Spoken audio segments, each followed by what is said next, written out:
over here.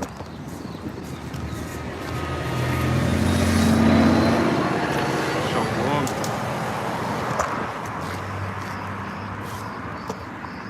I want to start off by giving all praise, honor, and glory to the Most High God, Yahweh, Bahashem Yahweh Shai, Bahashem Rechach Wadash. Double honors to the apostles, elders, and bishops at Great Millstone. I'm your brother, Rabbi Nap, coming out with a lesson. Lord's will, this is edifying to the Lord's elect. I was watching the news and it was saying how all these people are, you're hearing a lot of terrorist attack. There was a synagogue shooting. Then there was an ISIS-inspired shooting. I guess he went into a school. He went inside and said, is this the ROTC class? And he blew the instructor away. So then not too long ago, maybe a week or two ago, there was a shooting in Austin. So that's back-to-back terrorist attacks, man. Even the synagogue. Most of the people who go into synagogues, I don't think they got anything to do with what's going on in the Middle East, man. All of this is just showing you the state of the world that we're living in, man. People are out of their damn minds. It's like when you go into a church, you think those are, come on, man. These people just, they ain't nobody, man. They ain't the main players in what's going on out here, man. What's really going on is that the Lord is destroying this place. He's exposing it first, then he's gonna destroy it. Okay, and just like the elder said, the elder Gabar from GMS, he was basically saying that terror shall meet him on every side. And you got Majaba saying, which is the new Ayatollah of Iran, he just said last night he vowed to pretty much come up against the duck if he escalates the war in Iran, and he's gonna escalate it. So that was basically, he was basically telling you he was gonna do it anyways. That's in his mindset to cause terror to Egypt. And who's putting the spirit on him to be like that? That's the Lord. Okay, when you read 2nd Esdras, the 15th chapter, 2nd Esdras 15 and 20, let's start right there as a matter of fact. So the Lord's stirring up these kings to come up against Egypt. He's been getting them stronger and stronger. It's like it tells you in Joel the 3rd chapter, let the weak say I am strong, and that's what they're doing. They're not giving a fuck about how much damage it causes them to come up against you. They just want to, they're fully given over to inflict that harm. Last night I was going into a wild boar that's cornered. What does it do?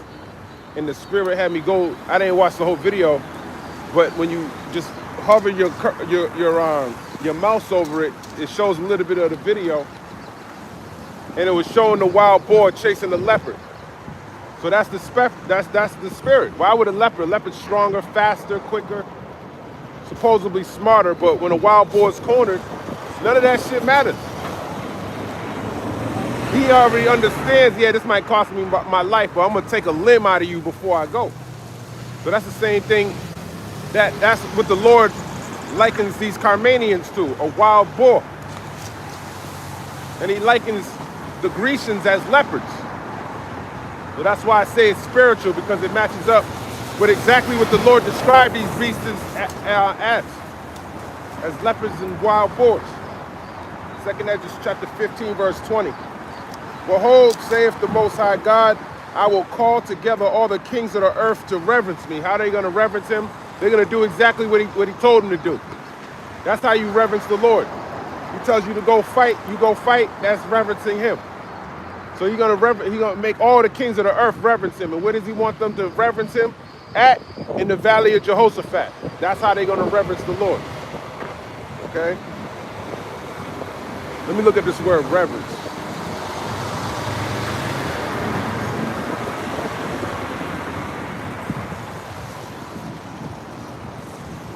What does reverence mean? Deep respect for someone or something, regard or treat with deep respect. So they're gonna treat with deep respect the words of the Heavenly Father. They're going to go do exactly, they're going to go in the valley of Jehoshaphat and put themselves to death. So with deep respect. 2nd Esdras 15 and 20. Behold, saith the Most High God, I will call together all the kings of the earth to reverence me, which are from the rising of the sun, from the south, from the east, and Libanus. Libanus is Lebanon. You know, so all these different kings. You got wars in Syria. I was reading a little bit last night about Israeli strikes in Lebanon. They're saying that that Gaza, whatever's going on in Gaza, might spread into Lebanon.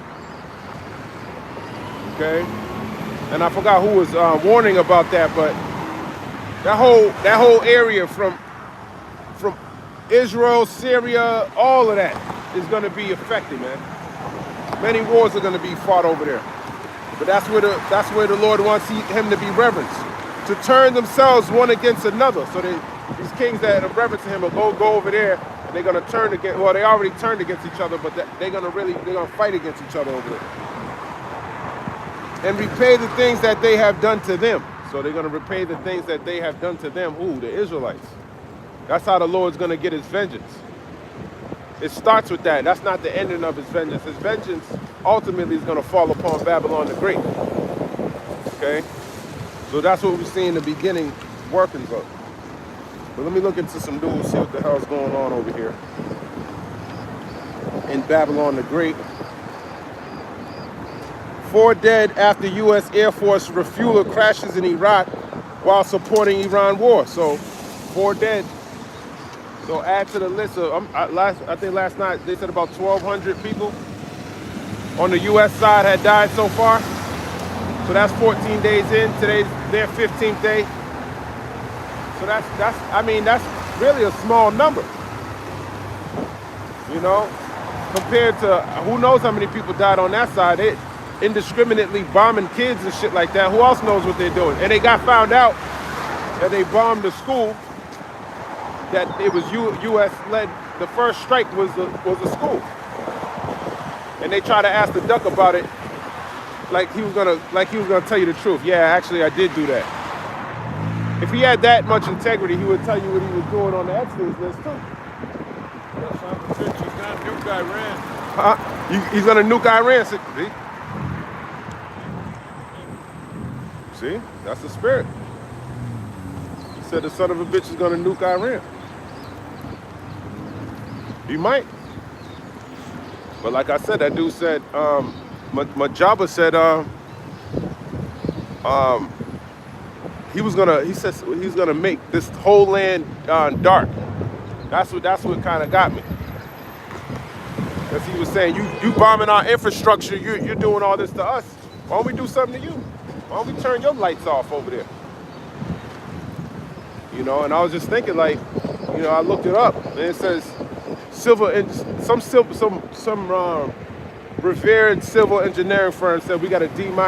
It went from a C- to it was a C- in 2024. Now it's a D-. So you over here trying to bomb somebody else's infrastructure, your shit. I would get my shit together first before I went and bomb somebody else's shit, but that's not how Esau thinks.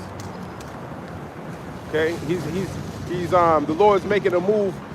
He's hastening him. Okay, so he has to hurry up because he really don't have that much time to rule. All this time, every single day, he's up to more and more crazy shit because he ain't gonna be here that long.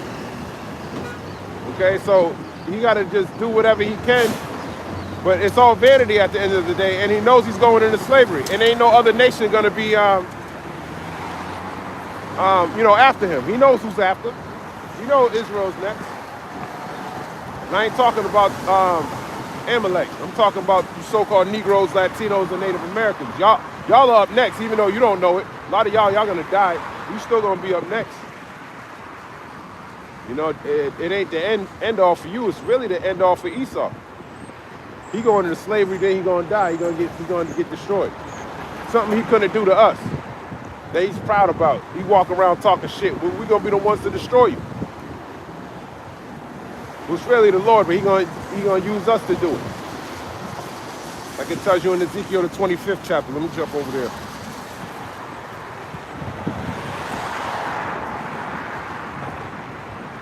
I don't want to sound like a racist. These are the Lord's words.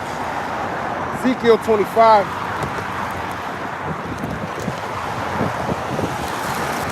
I'll get to the point. I think it's 12.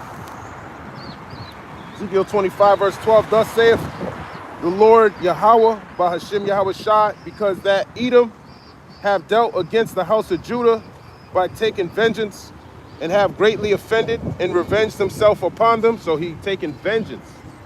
Let's look at this word with vengeance means.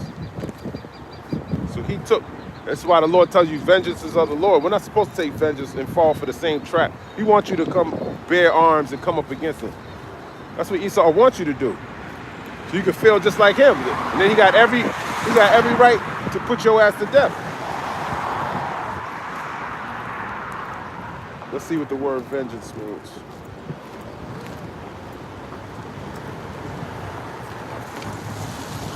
Define vengeance.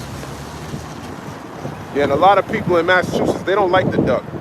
You'll talk to a regular crackhead, he'll say fuck duck too. Massachusetts, there's some Edomites, but they probably from New Hampshire and shit. You know them stupid ass Edomites up there in the woods that shoot at cans and shit like that. Rednecks. Define vengeance. Punishment inflicted or retribution exacted for an injury or wrong. So we fucked Esau up. He wanted to get us back for the things we've done to him. But most importantly, because of the blessing. That's what he's really mad about. That's what he's really mad about. He don't like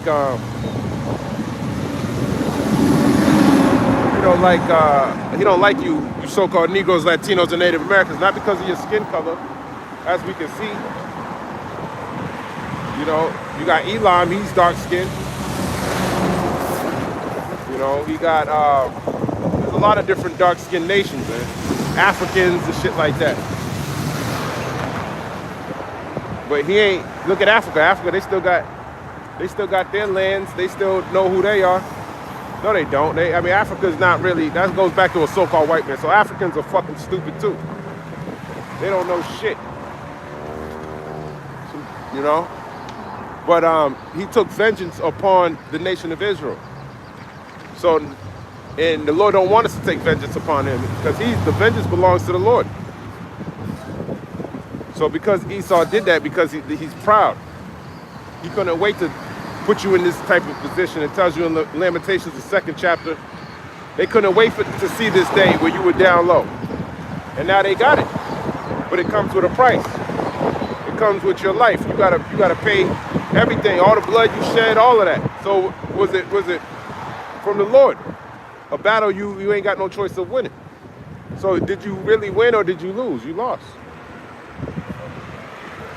Ezekiel 25 and verse 13, therefore thus saith the Lord Yahweh, I will also stretch out my hand upon Edom and will cut off man and beast from it, and I will make it desolate from Teman, and they of Dedan shall fall by the sword. So there you go.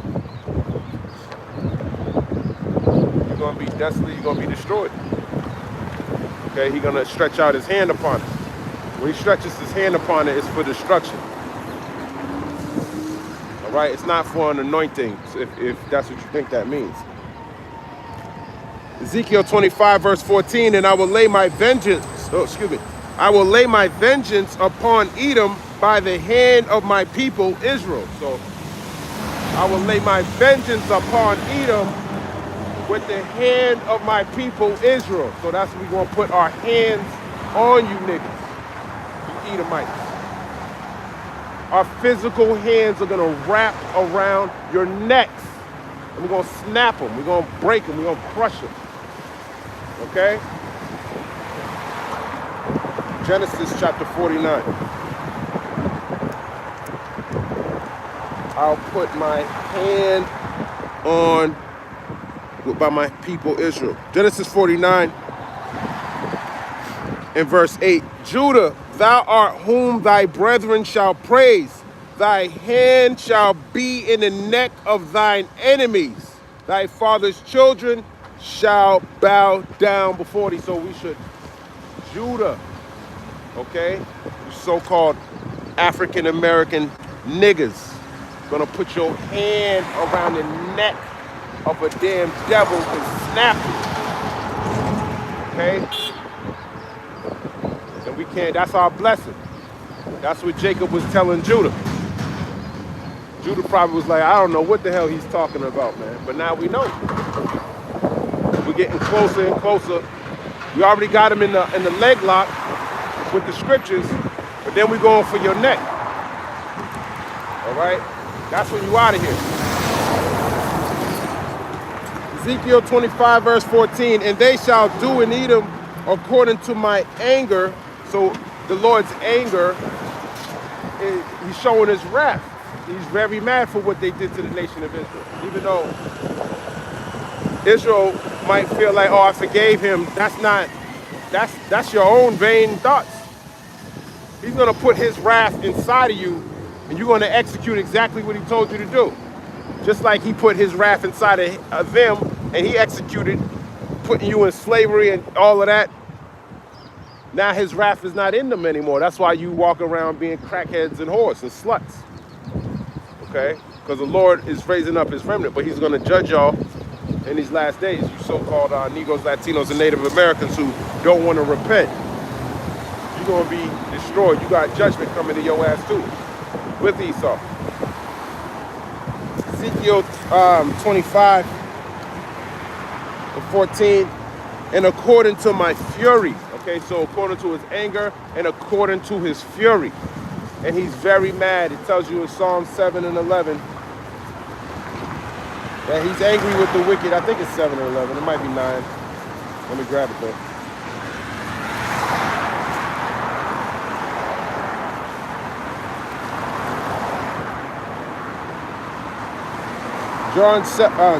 Psalm 7 and 11.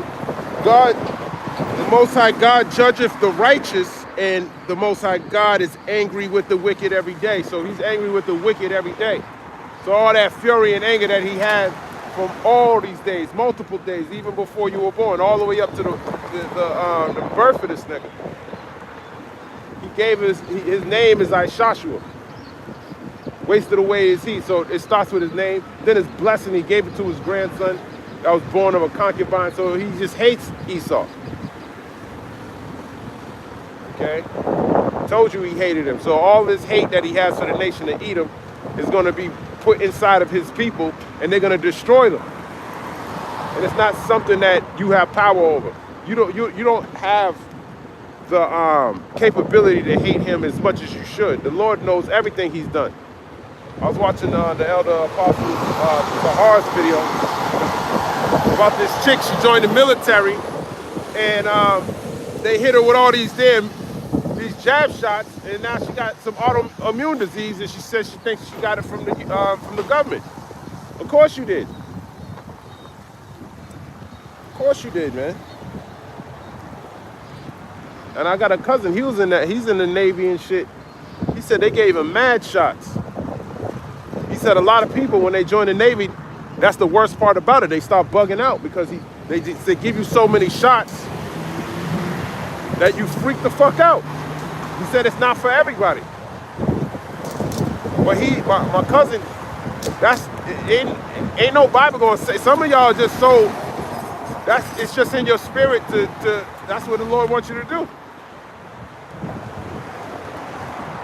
He wanted to follow the footsteps of his father. His father was in the army. He didn't want to join the army, he wanted to join the Navy, but the same shit happens.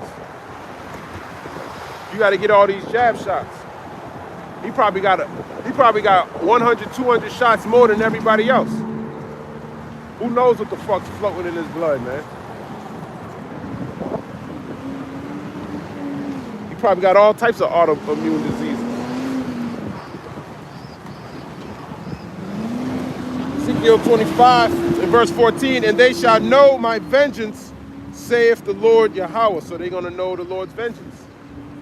And that's after he brings the destruction. It tells you in Isaiah 33 that we shall meditate terror.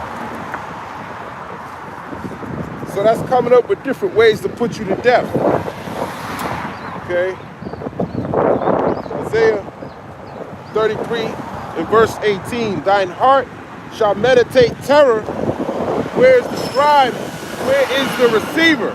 Where is he that counted the towers? So that same thing with Esau. Our heart should meditate terror. Now that's talking about when, I believe, when the Assyrians came into the northern kingdom. You know, the receiver and the scribe, they all write down, what they're gonna take from the spoil. There's something in the book of Maccabees where it tells you that they were pretty much counting their spoil before, counting your eggs before they hatched, so to speak. They thought, okay, we're gonna go into Judah, we're gonna sell them as slaves and all of that, and they end up losing the battle. So that's the meditating terror. Yeah, we're gonna go in there, we're gonna kill it, we're gonna kill this, we're gonna save some of them as slaves, we're gonna break down this and do all of that. So it's a mock. Where is the receiver? Where's the scribe? Where are they? So we're gonna be meditating terror with you. What are we gonna do with this guy here? Oh well, I don't know. Let's see how far up he could go in the sky before he loses breath. Or anything. Who knows? We'll have spiritual power in that time.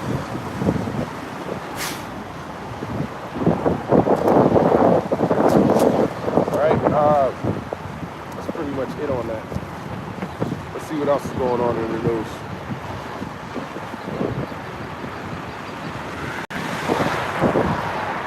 Air Force refueler. I wonder how much. Oh, I can't watch it. What we know about the car ramming attack on a Michigan synagogue. So I guess the dude ran. I don't know if anybody died in that, but it's still, it's still another T attack. Let me grab this in the book of Job 18.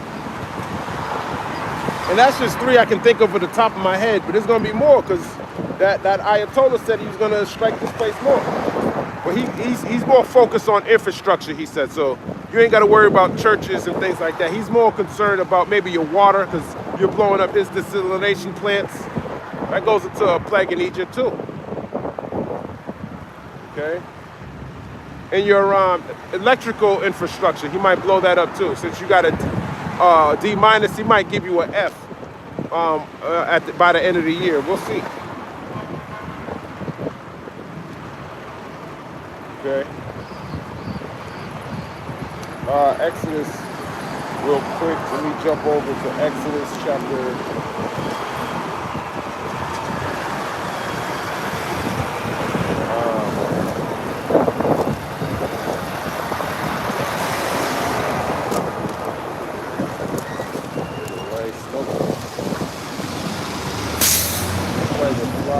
Nope.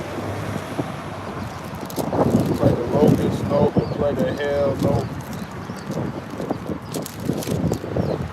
Plague of darkness. Yep, that could come too. I can't remember where it says where he spoke the water to turn it into blood.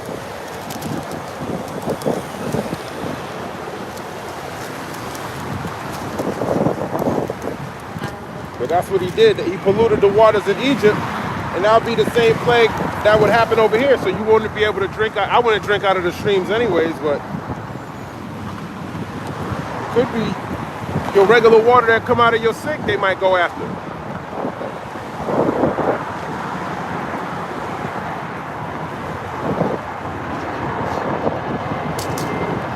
I can't find it.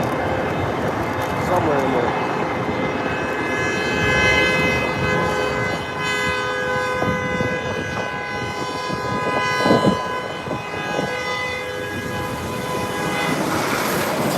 Fucking idiot. The women can't fucking drive for shit. Oh, I think her horn's messed up. She's still blowing the horn. Hey, that's the spirit, man. That's how you blow a horn. Damn, it's mad cold today for some reason. I can't even find the preset. Let me go on my phone. Are you from Chicago, brother? You should have put an R there. No, I'm from Boston. I'm from Boston, man. Shalom, shalom. Someone said free P. Diddy. Stupid ass. Why? So you can put baby oil on your body, you fucking faggot? Stupid ass niggas, man. I don't even know if that's a nigga. Just a niggas say shit like that. It's always a fucking joke with some fucking stupid ass niggas, Latinos, Native Americans. Y'all are some of the most stupid niggas I ever met in my life. That's why the Lord's gonna put your ass to death. And then we're gonna do a video on it and bring out Job 4:7. Whoever perished being innocent, because you niggas are stupid as hell. And your days are numbered, my man. Keep fooling around. You don't give a fuck if you're a little ass kid and you want to run your mouth. You got death coming to you, my man. All right? That's what's wrong with the nation of Israel. They'll just come and say some stupid shit. That's what they do. He probably moved on and started talking shit about somebody else. Probably got dreadlocks and shit. Like a bitch. Let me grab this in the book of Job. I hate you niggas, man. Job chapter 18 and verse 1. Then answered Bildad the Shuhite and said, how long will it be ere ye make an end of words? Mark, and afterwards we will speak. Wherefore are we counted as beasts and reputed vile in your sight? He teareth himself in his anger. Shall the earth be forsaken for thee? And shall the rock be removed out of his place? So Bildad the Shuhite is speaking to Job. And he's pretty much saying, man, you know, he wants to speak. And he's saying you account us as beasts. You know, you ain't really listening to what we got to say about your situation. Okay? But what you notice is they'll be talking about one thing, and then next second they're prophesying. Okay? But it's not for everyone to know. Everyone thinks this is just a back and forth between his friends, and you listen to Esau, he don't know about the book of Job, man. The book of Job got prophecies in it that he is sealed to him. He's supposed to think this is a story between his friends and telling him why he's wicked. And in some cases, on a surface level, yeah, he is talking like that.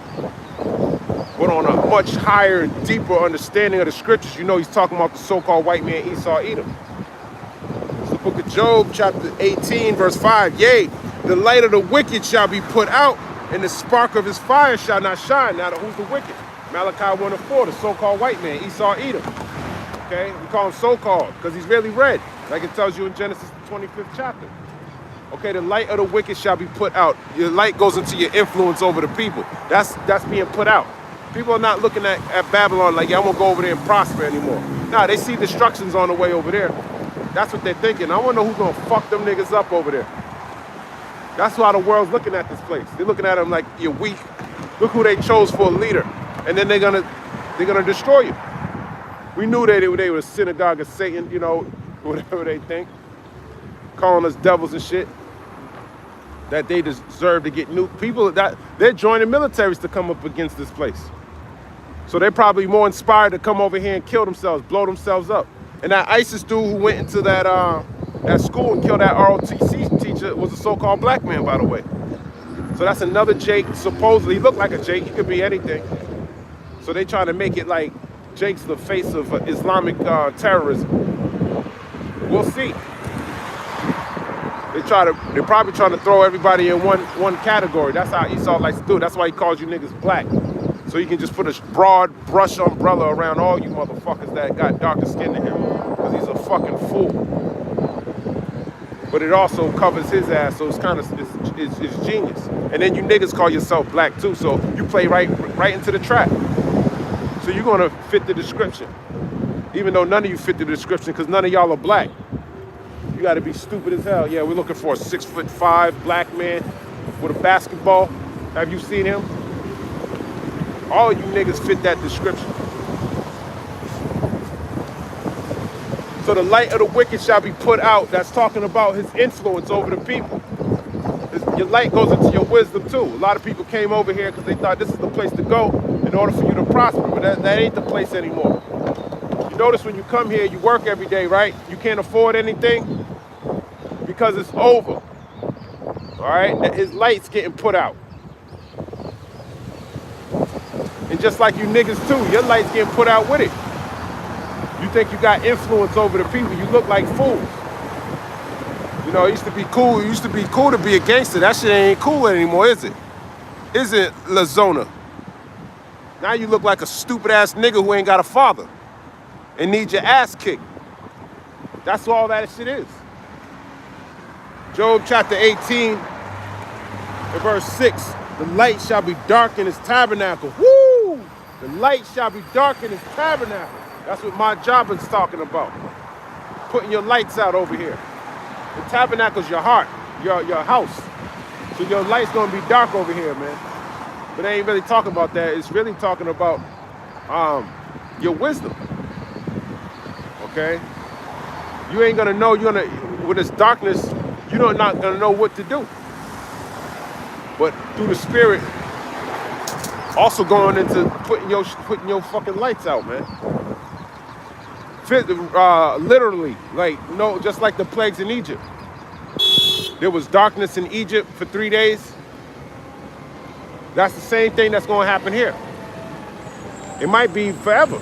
You might just shut off a whole portion of your lights. And this nigga ain't got enough money to refix it. He got all these different, those tornadoes were still kicking off in Oklahoma. There was like 7 different crazy ass tornadoes that just flew through there. All you need is another natural disaster, just like last year. You had a bunch of hurricane season destroyed like North Carolina. Then you had the fires break out in California and the Palisades. So the Lord was fucking this place up. And this year it's probably going to be even worse. We saw some hurricanes dancing by the Caribbean. It was 2 big ass hurricanes simultaneously happened. Normally they go out, they might start coming in, really over flooding your cities. He couldn't even remove the snow in New York. He had you niggas doing it. The Lord made you niggas go out there and shovel the snow. We ain't supposed to take the snow, put it, and take it out of the city. They don't want to pay for that anymore. So you niggas can't even get rid of snow. Then your trash started to pile up. Then you had dog shit all over the place. That's a confined space, man. You got people that don't even pick up their dog shit over there. New York's disgusting. Job chapter 18, verse 6. The light shall be dark in his tabernacle, and his candle shall be put out with him. And I was just thinking about that yesterday, or maybe 2 days ago. When you look at this place, you look at North Korea, for example, compared to South Korea. North Korea ain't got no lights. It's dark over there. But in South Korea, it's all lit up. It's not like they can't build transformers and all of that, but then Esau can tap into all that shit. So that's why it's mostly dark. They don't understand what they're doing over there because they ain't got all that shit for him to spy on. And then at night, you can't see that shit, what they're doing. They be moving mad shit around during the nighttime. But look at South Korea, they fully giving over. There's nothing you can do.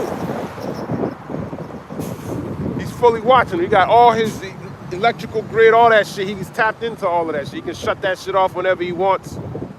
Pyongyang's not like that. He ain't really nothing to shut off. Yeah, you might shut my lights off, but I got everything else is where it needs to be. You don't know what the fuck is going on. Same thing that's going to happen here. Your candle's going to be put out, which are your lights. A candle also goes into your wisdom too. His wisdom is failing him. An 80-year-old man should be in his home sitting on a rocking chair with his grandsons and granddaughters, not speaking to a nation about things that pertain to war. But that's what Esau wants. He wants old white men to rule over him. Nobody wants some old-ass white man ruling over him. Go sit your ass down somewhere. That's what I would think if I was a so-called white man. We need a leader, maybe 50-something years old. He knows how to walk up the steps to get into the plane. He ain't tripping all the damn time. Every other nation got one, but not you. Even Iran was able to pick somebody that was 56 years old to take the place of the Father. You can't even do that. If it's not an old white man, it's an old white bitch that you wanna get up in there. Like Hillary Clinton.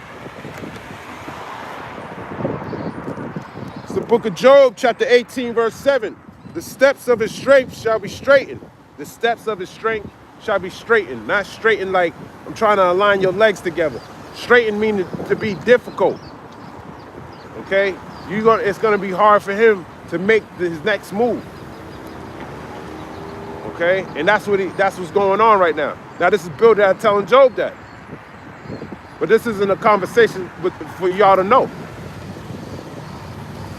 All right? The Lord ain't have this written, so it's a nice written story so you can feel good about yourself because you ain't suffer like Job. That's not what this is talking about. It's talking about the so-called white man getting this whole shit fucked up. He's the definition of what wicked is. It tells you in 2 Thessalonians chapter 2, the wicked with a capital W. When something's capitalized, it tells you that it's a person, place, or a thing.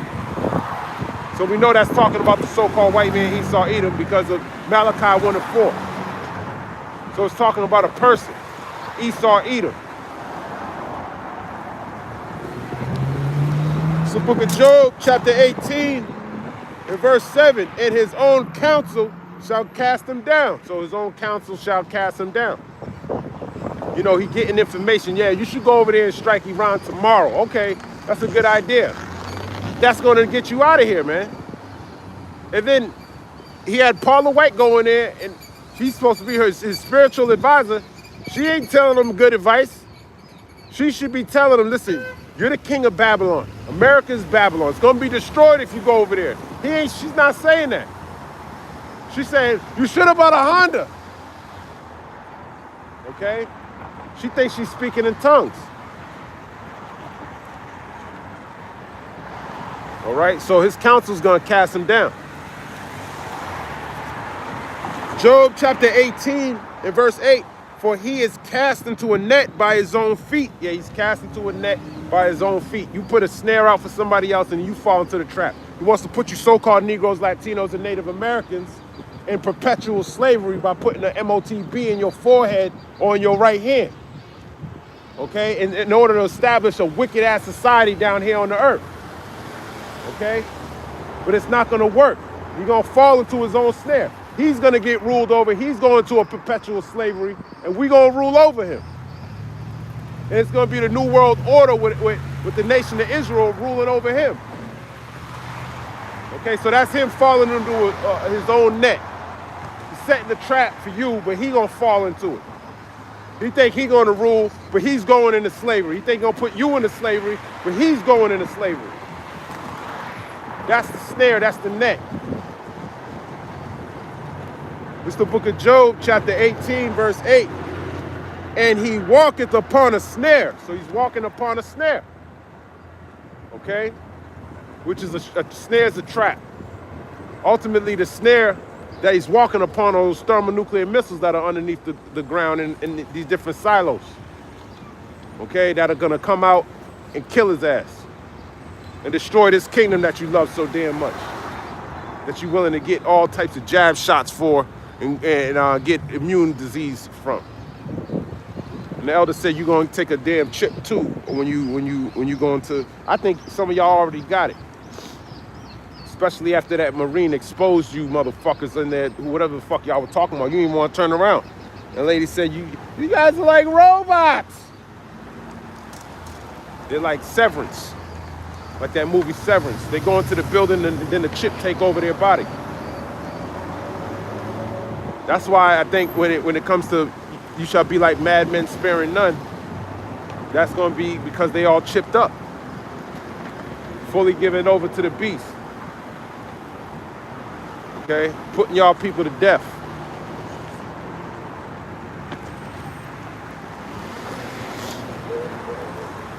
It's the book of Job, chapter 18, and verse 9. The jinn shall take him by the heel, and the robber shall prevail against him. So a jinn's a trap, shall take him by the heel. Okay? Jacob in Genesis 25th chapter, held the heel of Esau, okay, which is symbolic of taking him down. And how are we going to take him down? The Lord's going to take Esau down. Okay, he's Jacob. He's Israel. He's the Jake that's coming to put the smack down on Esau. So he's the jinn in this case. He's the one he's the jinn that's going to take him by the heel. That's Yahweh Shai. And the robber shall prevail against him. He's the robber. He's the thief in the night that's coming to catch Esau. He's the robber. He's what precept am I thinking about? He's the robber. He's in Obadiah. Shall the great gatherers, something like that. I can't quote it.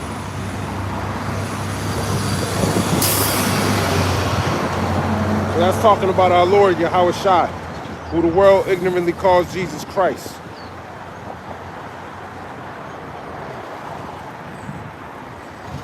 Who's a so-called black man, by the way. He's dark-skinned, like it tells you in Revelation, the 1st chapter. Obadiah chapter 1. I'll start at, well, there's only one chapter. Obadiah, verse 4. Actually, I'll just start from the top. Obadiah, verse 1. Edom will be humbled. The vision of Obadiah, thus saith the Lord Yahweh concerning Edom. We have heard a rumor from the Lord Yahweh, and an ambassador is sent among the heathen. Arise ye and let us rise up against her in battle. So the ambassadors of these different kings, they're rising up against the nation of Edom in battle by coming together. That's what you're starting to see. They're rising up against her, which is Babylon. Obadiah verse 2, behold, I have made thee small among the heathen. Thou art greatly despised. So behold means look. Okay, thou art small among the heathen. You're insignificant among the heathen. Thou art greatly despised. So they hate you. Okay, these other nations. You already know the nation of Israel hates your ass. Those of us who woke up, we know who you are. We know you're really our big brother. You know, through the spirit. But we really your big brother. Through the spirit, we're really your big brother. But through the flesh, you're really our big brother. Because Israel is the Lord's firstborn, according to Exodus 4, verse 22. Ultimately, the elect were created even before the world was created. They were the first spirits created. That's who the elect are. After Yahweh Shai was the elect. Okay. Obadiah verse 3, the pride of thine heart have deceived thee, thou that dwellest in the clefts of the rock. So the pride of your heart have deceived thee. He's proud. And his pride deceived him. And what is he proud about? He's proud of all his military capability. He's proud of all the things that he gives his strength over to. And it's not the Lord. Okay, his pride comes from all his past endeavors, his military victories. You know, his weapons, his technology. That's what he's proud about. And the fact that the Lord hasn't judged him. You know, so now he's fully proud. He's been doing all this shit to the so-called Negroes, Latinos, and Native Americans. So the Lord allowed him to do all that shit so he can get his pride up. That's why he can talk shit at the level he can now. So now he's fully given over to his pride. That's why someone like the Duck, that's why the so-called white man, they resonate to that bullshit. Because they're proud. And that's where the Lord wanted them to be in these last days before he destroys all them niggas. Get them nice and plumped up. Get them pumped up. More monkey jokes, more nigga jokes, spick jokes. Native Americans ain't shit jokes. That's where he wanted them to be in these last days. So when he kills their ass, they deserve every last bit of the fire. Okay, that's what they ass get. So they've been deceived. It tells you in Job 12, verse 6, maybe 16, that the deceived and the deceiver are his. So he's the one who deceived this nigga to thinking he's somebody. He ain't shit. He's the scum of the earth. That's gonna get cleaned up when the Lord burns this place to smithereens, and then he's gonna get burned up again. So he's gonna be burnt twice. His kingdom's gonna get burnt with fire, then he's gonna go to slavery, he's gonna rebuild the kingdom. This lady over here, can you see her? Yeah, that's where this dude died at.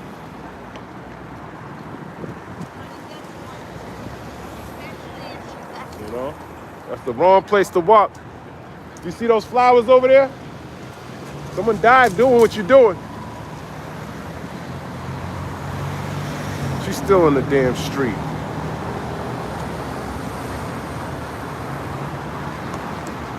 There's gonna be more flowers for all of y'all. Obadiah 1 verse 3, Obadiah verse 3, thou that dwellest in the clefts of the rock. So someone that dwells in the clefts of a rock is a cave dweller or a Caucasian. Okay? Cave dwellers. Y'all, that's what y'all are. That's what they are. Bunch of cavemen, cave women. That's why they nasty as fuck.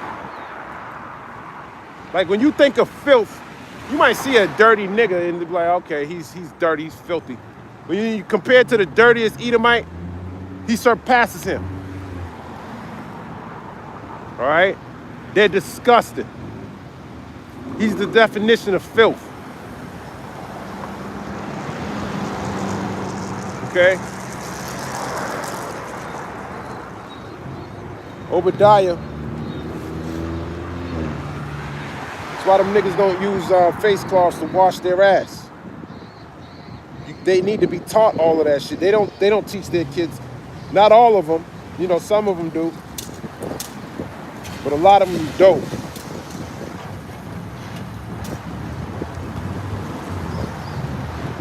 And if they did learn, they probably learned it from one of you so-called Negroes hanging around y'all. Oh, what's this? They come to your house. Why'd you give me a towel in this? What does this do? And then you tell them, and then they're like, oh, that's... And then they learn. Oh, I didn't know that. I thought you just rubbed soap all over your body. That's how they learn. They learn from you. You taught them how to live. Now look at them. Look at they just spit in your face now. We raised you better than that, Esau. Obadiah verse 4, whose habitation is high, that saith in his heart, who shall bring me down to the ground? So that's the so-called white man's mindset. Who shall bring me down to the ground? That's why he's in everybody else's country doing all types of shit. Oh, I'm gonna leave when I feel like it. Yeah, the war's over. He said he won the war in Iran. But he's gonna leave. He ain't gonna leave fast, he said. Obadiah verse 4. Though thou exalt thyself as the eagle, isn't his national bird the eagle? And though thou set thy nest among the stars, he got these different space stations up there. That's him setting his nest among the stars. He's got satellites up there. He actually puts people up there in space. Because that's one of his places where he wants to dwell at when the destruction comes. So this is why he was sending those people up there. A lot of this shit's fake, but a lot of it's real too. You don't know what he's deceiving you. That's what Nassau means in the Hebrew. It means deceiver. You know, that's why a lot of people don't even believe the images of, that's why you got the flat earth, because they think that this nigga's lying to you. You can't believe nothing he says. It keeps a gray area, so now you don't know what to believe. That's how he can deceive you. Well, he can't deceive you if you know he's the damn devil. Pretty much everything he says is a lie. Obadiah, verse 4, thence will I bring thee down, saith the Lord Yahweh. So you set your nest among the stars, but thence will I bring thee down, saith the Lord. Okay, so the Lord's going to bring him down. Not these other nations. Iran's not going to prevail against him. But he's going to prevail against this country. He's going to do some shit over here. Ultimately, it's the Lord's victory that's going to happen. Obadiah verse 5. This is the point. If thieves came to thee, if robbers by night, how wert thou cut off? Would they not have stolen till they had enough? If the grape gatherers came to thee, would they not leave some grapes? Yeah, a grape gatherer, you know, you leave some, they call them gleaning grapes. You gather the grapes, and the grapes that fall on the ground, according to our law, you left them there. So the poor could eat that. You know, if they went through, they can go through your garden and get the grapes that are on the ground. That was okay. That's just like when Yahweh Shah went through the field of corn and was picking the tops of the corn. He could do that. That's according to the law. Okay? Obadiah, verse 6. How are the things that Esau searched out? How are his hidden things sought up? So the point of Obadiah, verse 5 is the Lord's not going to leave him with anything. So the Lord's the thief, where it says, if thieves came to thee, if robbers by night, how wert thou cut off? Would they not have stolen till they had enough? If the grape gatherers came to thee, would they not leave some grapes? So, yeah, they would leave some grapes. But Esau, ain't nothing going to be left for Esau. Okay? Maybe I should go to Jeremiah 49.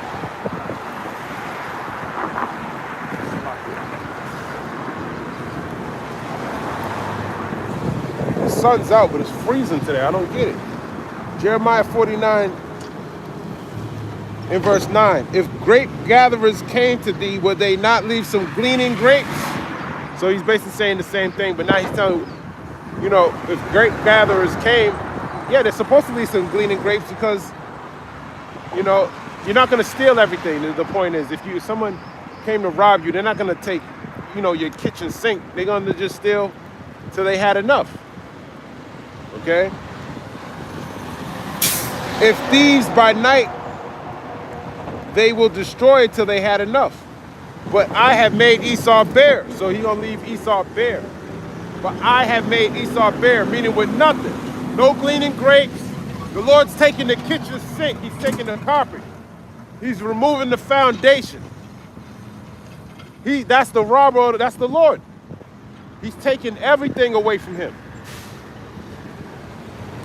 He would have left some gleaning grapes. Okay? But the Lord said he's going to make them bare.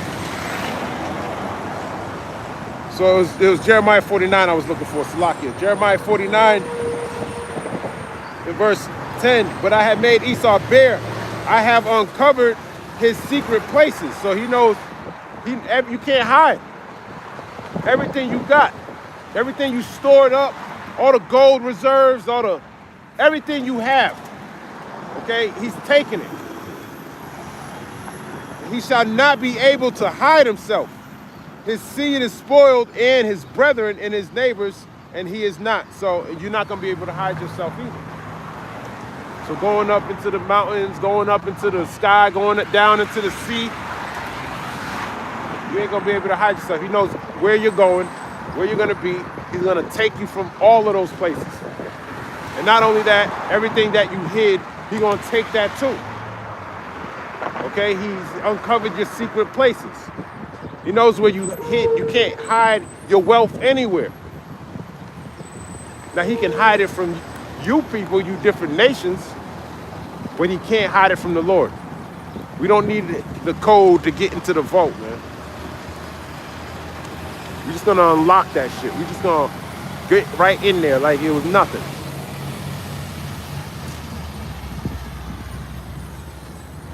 Job chapter 18 and verse 9. The jinn shall take him by the heel, and the robber shall prevail against him. And the robber shall prevail against him. Now the Lord, which is Yahweh, which is the Most High God, is sending his son, Yahweh Shah, to prevail against Esau. It tells you in the book of Revelation, the 19th chapter, that he's coming to judge in righteousness. Okay? And that's the Lord.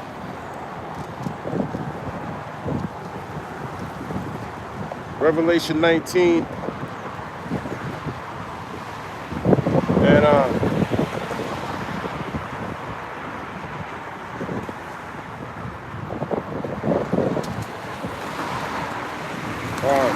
verse number 11. And I saw heaven open, and behold, a white horse. And he that sat upon him was called Faithful and True.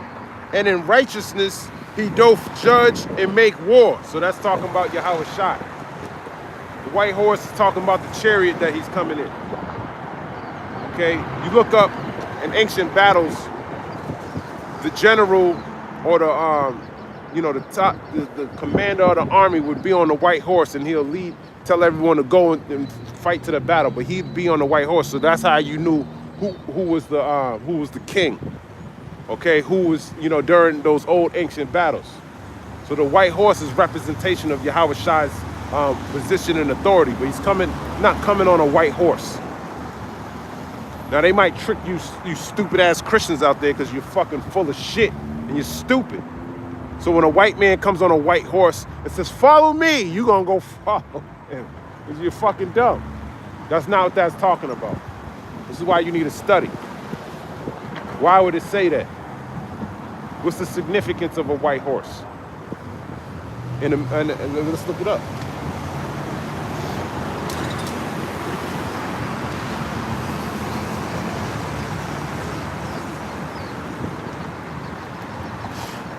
What is the significance of a white horse when a general is on it during a war?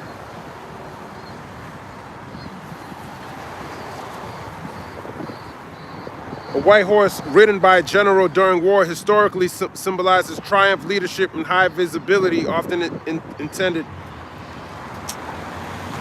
I don't think I should have asked it like that. To inspire troops and project confidence to the enemy, the white horse makes the leader easily visible, which is particularly useful for commanding troops, and in certain historical contexts is associated with the victor of a battle of war.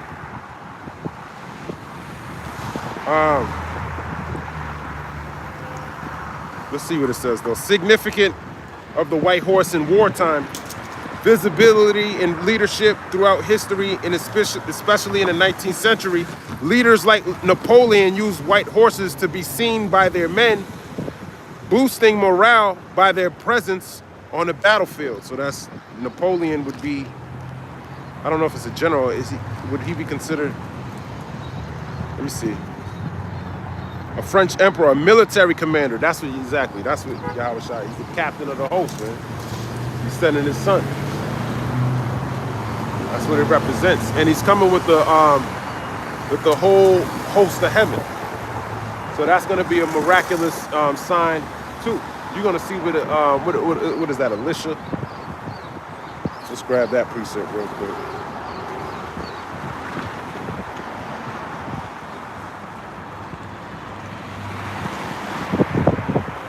There'll be more of us than they are with them, KJV.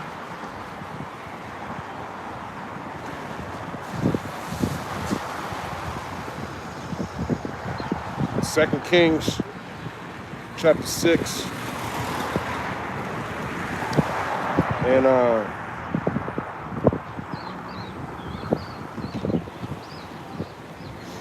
gonna get to the point. It's talking about Elisha. I'm gonna start at 12. And one of the servants said, no, let's go down a little bit. I start at 14. 2 Kings 6, verse 14. Therefore sent he thither horses and chariots and a great host, and they came by night and compassed the city about. This is talking about the Syrians compassing the city of where Elisha was. And when the servant of the man of God was risen early and gone forth, behold, a host compassed the city both with horses and chariots. And his servant said unto him, Alas, my master, how shall we do? So Elisha's servant didn't know what to do. So he's asking Elisha, what are we going to do? We got a whole military host surrounding us. And he answered, 2 Kings 6, verse 16, Fear not, for they that be with us are more than they that be with them. So there's more that be with us, more than they that be with them. Okay? So here it is, they got a whole military compassing about a man of the Lord and his servant, because they were looking for him. And he told them not to fear because there's more that be with us than there is that be with them. Now, Elisha is an Israelite, okay? He's a prophet, all right? So he didn't have to fear these stupid-ass militaries out here, and the men of the Lord shouldn't either. Because of the scriptures like 2 Kings 6, verse 16. Just like it tells you in the book of Psalms 34 and 7. Let me grab that real quick.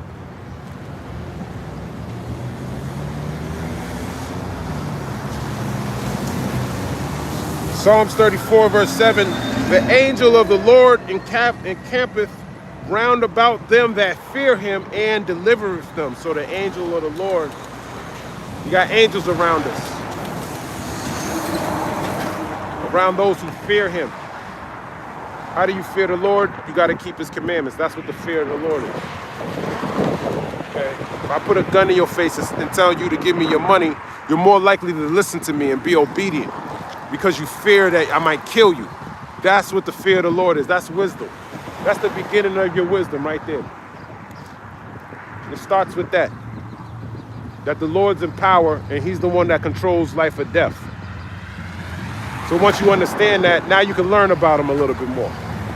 What do you want me to do, sir? Well, I want you to praise me, okay? All praises to Yahweh, Bahashim Yahweh Shai, Bahashim Rakam. And you got to do it all the way into the end. It is what it is. Now you understand. Let me finish the verse. 2 Kings 16, Salakia, 2 Kings chapter 6 and verse 17. And Elisha prayed and said, Lord Yahweh, I pray thee, open his eyes that he may see. And the Lord Yahweh opened the eyes of the young man, and he saw, and behold, the mountain was full of horses and chariots of fire round about Elisha. So when his eyes weren't open, he just saw a man just standing there. But when his eyes were open, he wasn't by himself. He had a whole military, more than the military that was with him in the spirit. That's what that's talking about in Psalms 34 and 7. This is a whole host with the men of the Lord. Okay? And they delivereth him. That's the point on that.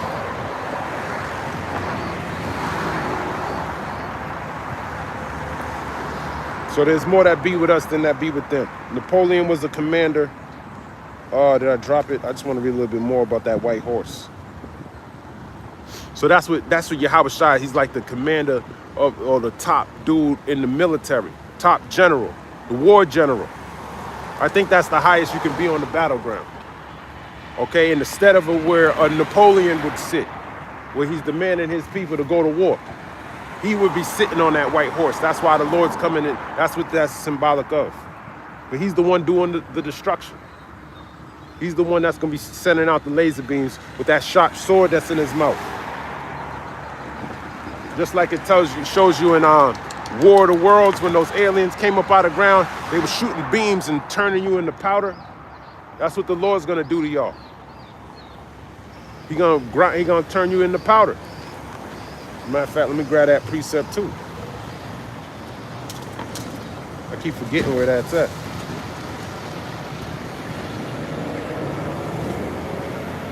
Second Ezra 16 and 11. The Lord shall threaten, and who shall not be utterly beaten to powder at his presence. So you're going to be beaten to powder.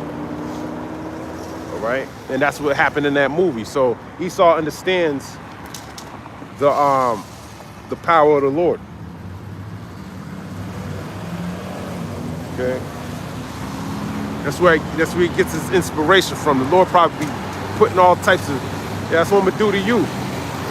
He got him looking like, you know, on the World of Wars with Tom Cruise. He was in a basement. He was looking out the window. He saw this Edomite get picked up, and they were just sucking the blood out of him, and they were spraying his blood off. Oh, the Edomite!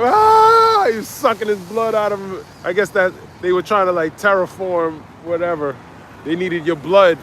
But that's scripture. That's Numbers 35, verse 33.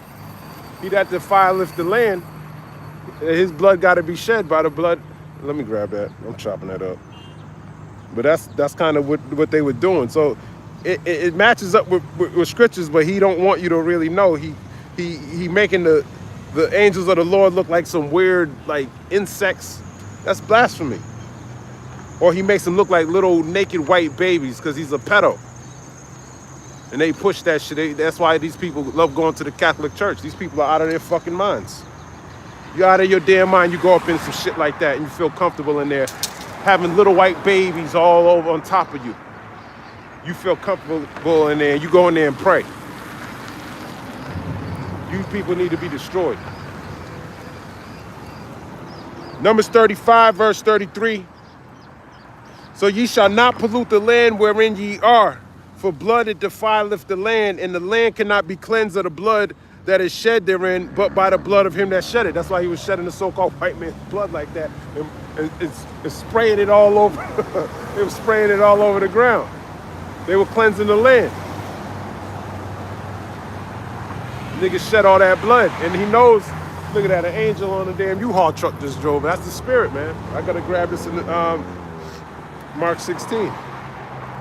That's the spirit, man. A damn alien he had a little green alien on a U-Haul truck.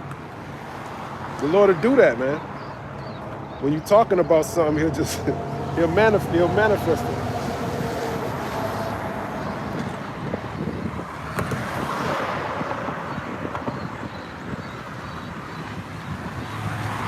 Mark 16, verse 19. So then after the Lord had spoken unto them, he was received up into heaven and sat on the right hand of God. And they went forth, talking about his disciples, and preached everywhere, the Lord working with them and confirming the word with signs following. So he's confirming the word with signs following. As you teaching the word, I didn't know a U-Haul truck with an alien was going to be on it. As you're talking about it, that's the Lord confirming the word. Okay.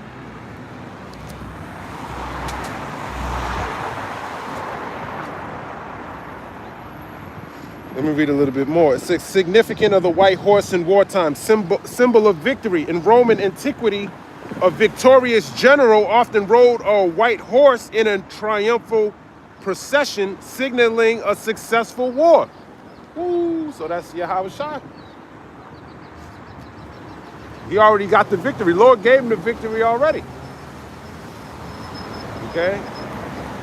And he's just gonna come, he's gonna come and just take it. So the general, so I was right. Okay, I think there's other generals in military, so that's why I say that, like a commanding general would be the top general. That's what Yahushua is. He's the top in that whole military. He's the top dude. He's the King of Kings, Lord of Lords, like it tells you later. So he's even beyond a commander. You can't even, when you look into his rank, it doesn't. A commander doesn't have the power that he has. Okay, this is, trying to compare it to something. It don't even encompass what his position is. He's the second after the Most High God. Like, what does that mean? That's insane. Okay, so making him a commander or general is like, that's an understatement. He much great. I can't even formulate the words of our Lord. He's much greater than all of that. But I'm trying to explain it so we can understand. Okay. Mythological and prophetic meaning, the white horse is often linked to mythical heroes or divine figures bringing victory, such as in the book of Revelation, representing conquering or various Eastern and Celtic traditions. Whatever. Misinterpreted myth. A common misconception is the hoof myth on Civil War statues, which wrongly dictates that the number of raised hooves indicates the rider's fate, killed in action. This is widely considered a myth by historians. I don't care about that. Rommel's white horse. During World War II, a white Arabian stallion was chosen for General Erwin Rommel to ride in a planned victory parade in North Africa, symbolizing the anticipated triumph. So that's what it is. He's coming to win. All right. So he's coming to war and judge and make to make war and righteousness and judge. Okay. So that's the judgment from the Lord. Job 18 verse 10, the snare is laid up for him in the ground and a trap for him in the way. So the snare that's laid up for him in the ground is those thermonuclear missiles. Tells you in Isaiah the 34th chapter, behold, he says, I will, let me grab it. Isaiah 34. These thermonuclear missiles. He thought he was going to use it and use it as a deterrent for years. No, they're going to be used against him. Just like the Lord said in Matthew 26. Let me grab that too. Matthew 26 in verse, is it Matthew 26?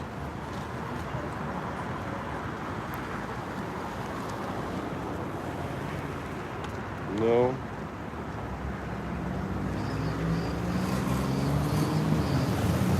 Yep, Matthew 26 verse 51. It says, this is when our Lord was being arrested. It says, I start up Matthew 26 and 47. And while he yet spake, lo, Judas, one of the 12, came, and with him a great multitude with swords and staves from the chief priests and elders of the people. So the swords and the staves came with those Roman centurions Judas came with.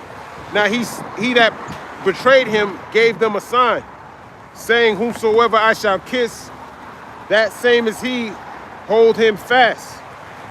And forthwith he came to Yahushua and said, Hail, master, and kissed him. And Yahushua said unto him, Friend, wherefore art thou come? Then came they and laid hands on Yahushua and took him. And behold, one of them which were with Yahushua stretched out his hand and drew his sword and struck a servant of the high priest and smote off his ear.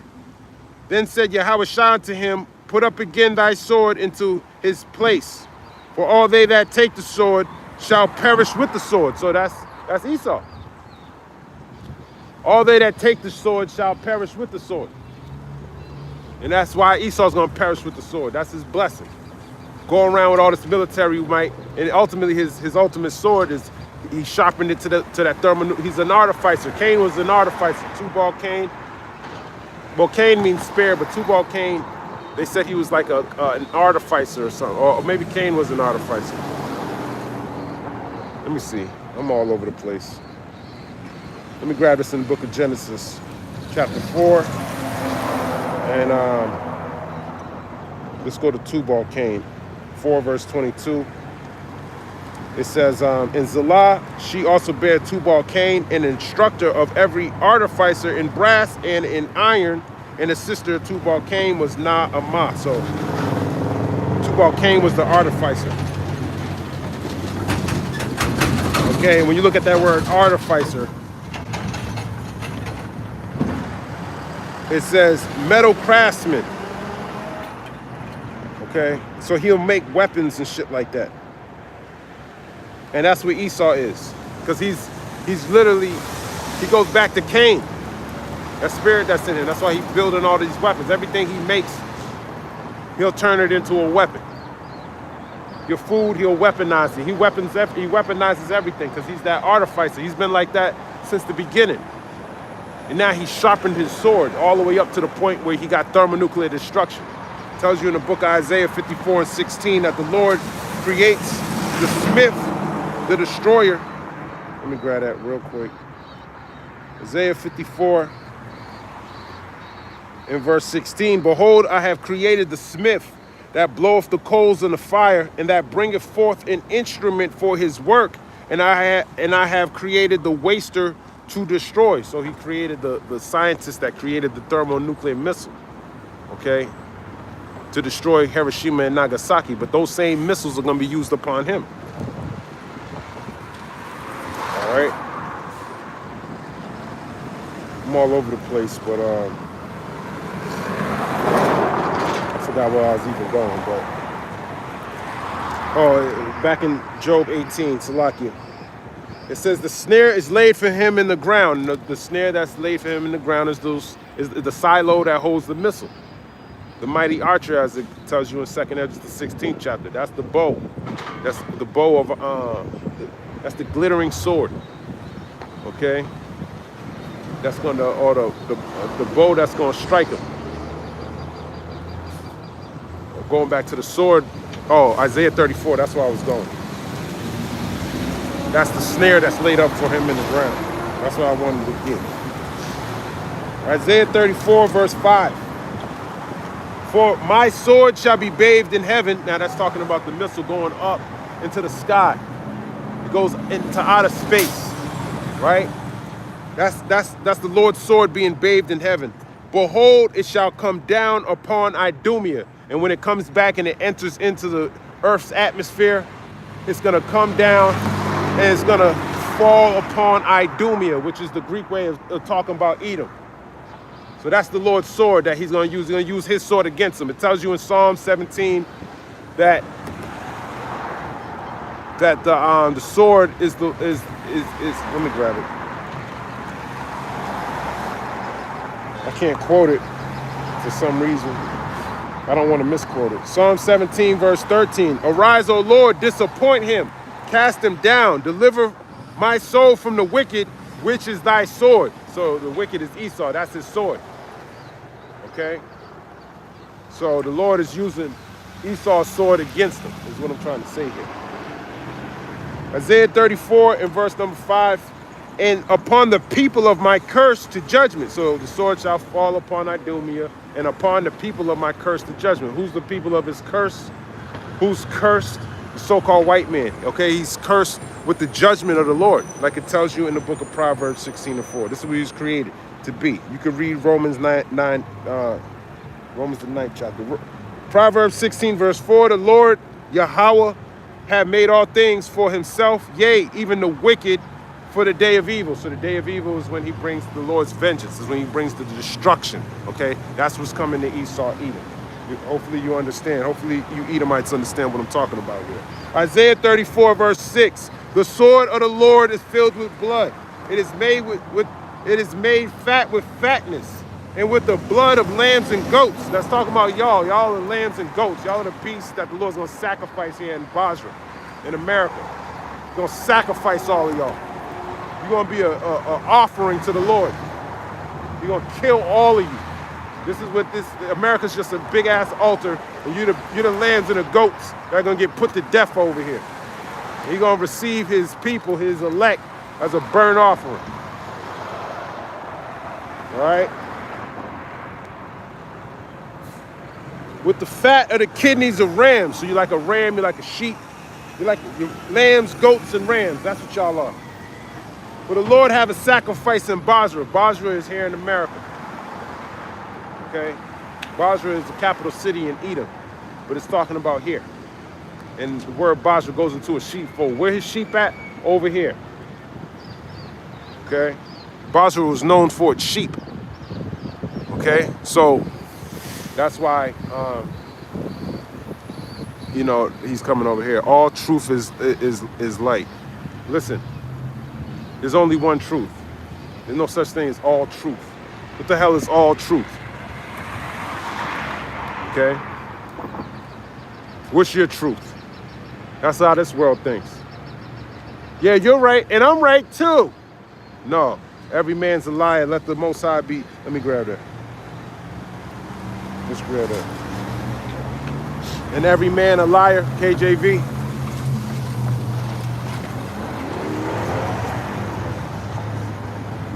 Yeah, let me grab that. Romans chapter 3, verse 3. For what if some did not believe? Shall their unbelief make the faith of God without effect? So just because you don't believe, that doesn't make the faith of God without effect. You giving scriptures of Kundalini. That shit don't. Who the hell is Kundalini? Kundalini ain't got nothing to do with the scriptures, man. All right, go believe that. Kundalini gonna get your stupid ass put to death. Okay? No one gives a fuck about your pathetic wisdom. You ain't got no wisdom. You're a fucking heathen, and you're gonna be destroyed. That's what shows you that these heathen, these Gentiles, they don't understand what's being said. You talking about the Lord, them niggas are thinking Kundalini. They thinking fucking what's that motherfucker's name? Stupid shit. They thinking about some other man because they don't believe. He's not the type of person that actually believes in what this Bible's talking about. He don't understand everything that I said in this video. It don't resonate with him. This is how you know that you heathen are just beasts. It's like talking to your dog, man. If I spent this, it would have been better if I sat down with my dog and explained this than somebody like him. He has no clue what's going on out here until his ass get judged by the so-called Negro, Latino, and Native American. When we start whipping your ass in the kingdom, then you'll get it. You'll understand then. Romans chapter 3, verse 4, God forbid, yea, let God be true, but every man a liar, as it is written, that thou mightest be justified in thy sayings, and mightest overcome when thou art judged. So we see if Kundalini will justify you in your sayings, and if you'll be justified when you're judged. Keep listening to Kundalini. Probably a damn devil. Let's look up Kundalini real quick, because I heard of him, but I forgot what he is. Who is Kundalini?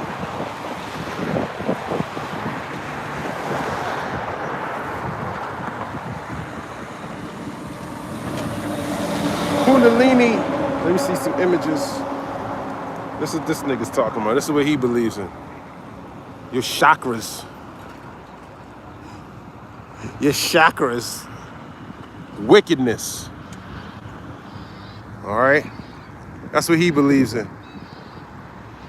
All truth is good for you. Stupid ass. I knew it was some fucking wicked, dumb shit. Kundalini is a powerful, dormant, and divine feminine energy. He's a bitch. Believed in Hindu and yogic traditions to reside at the base of the spine. The Muladhara chakra. Go to fucking East India, you idiot. All this shit like this is all gonna be destroyed. First of all wisdom comes from the Lord. Let's grab this in the book of Proverbs. Chapter 2, verse 6. For the Lord giveth wisdom, and out of his mouth cometh knowledge and understanding. He don't get knowledge and understanding from the Lord. Okay? So you go to yoga class, man, keep that shit over there. Don't come out teaching this shit like this ain't yoga. Go get your chakras aligned so you can get put to death.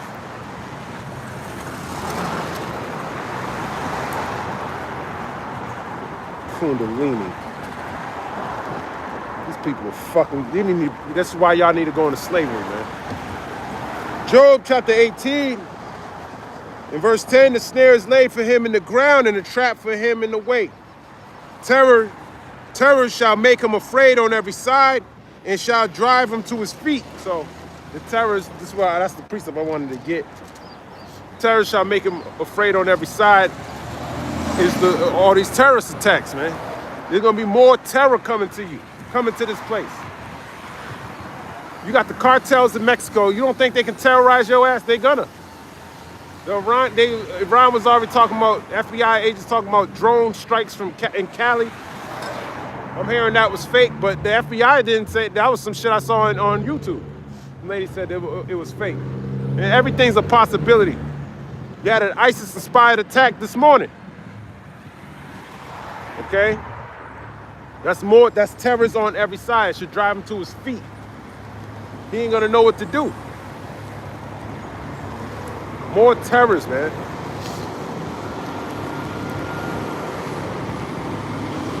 So that's the times we living in. Is that it? Job chapter 15, verse 21. A dreadful sound is in his ears. In prosperity, the destroyer shall come upon him. So in prosperity, the destroyer shall come upon him. He's prospering now. Terrible sound is in his ears, man. You're already being threatened from foreign governments that he's gonna fuck up his infrastructure. So we need to be ready for that. And I'm gonna end it there. This was edifying. I want to give all praise, honor, and glory to Yahweh, Bahashem, Yahweh Shai, Bahashem, Rakak Wadash, Shalom, Abad Babal,